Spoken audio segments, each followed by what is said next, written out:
नहीं है, मेरे पास पैसे ही नहीं बचे। इस तरह कावेरी जी धीरे धीरे अपने तीनों दामादों को पैसे देना बंद कर देती हैं और घर में खाने पीने की चीजें लाना भी बंद कर देती है। अब वो तीनों बुरी तरह से परेशान होने लगे थे और इसलिए एक दिन तीनों प्लान करके घर से बाहर निकलते हैं और बाजार में जाने के बाद यार अच्छा खाना खाए हुए कितने दिन हो गए, पता नहीं कब अच्छा खाना मिलेगा। हमारी बीवियों के जाने के बाद तो हमारी हालत भिखारियों जैसी हो गई है यार। कुछ भी हो, मुझे तो आज पिज्ज़ा खाना ही खाना है। जेब में 1 रुपया नहीं है और पिज्जा खाएगा, कहाँ से आएंगे पैसे? अरे देख वहाँ सामने बोर्ड पर क्या लिखा हुआ है, कंप्यूटर पर काम करने के लिए एक आदमी की आवश्यकता है। भाई मैं तो जा रहा हूँ, काम करूँगा और शाम तक पैसे लाकर आराम से पिज्ज़ा खाऊंगा।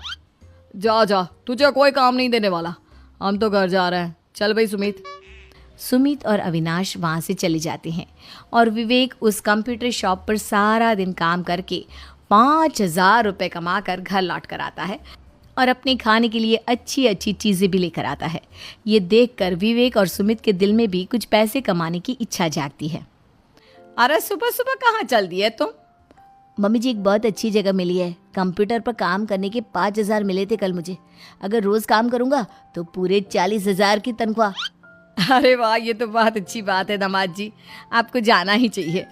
सुमित और अविनाश विवेक को इस तरह तरक्की करते देखकर परेशान हो जाते हैं और वो दोनों भी काम की तलाश में निकल पड़ते हैं। धीरे धीरे उन दोनों को भी काम मिल जाता है।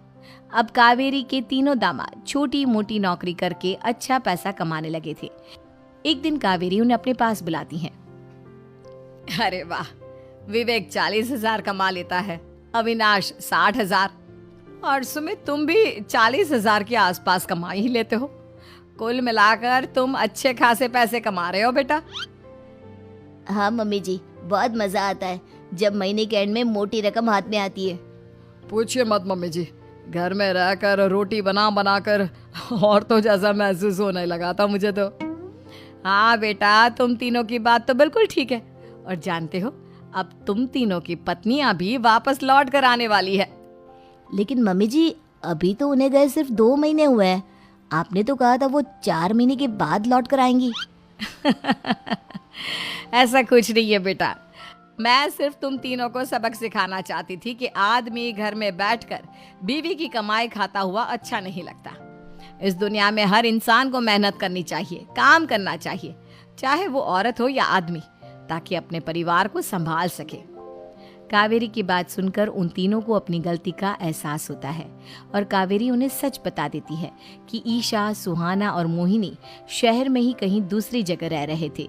शाम के वक्त उन तीनों की पत्नियां लौट कर आ जाती है और कावेरी जी का परिवार एक खुशहाल परिवार की तरह